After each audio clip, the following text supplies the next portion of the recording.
One of the first things I do when using stretch canvas, they always seem to be too loose for me. I like a really tight canvas. I take a spray bottle, distilled water. I feel like if I use tap water, I've seen it stain, and distilled water just seems to not do that. Don't have to use a lot, just a couple spritzes.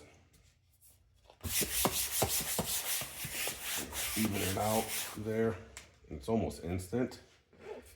You'll see, start to see the canvas get tighter and tighter.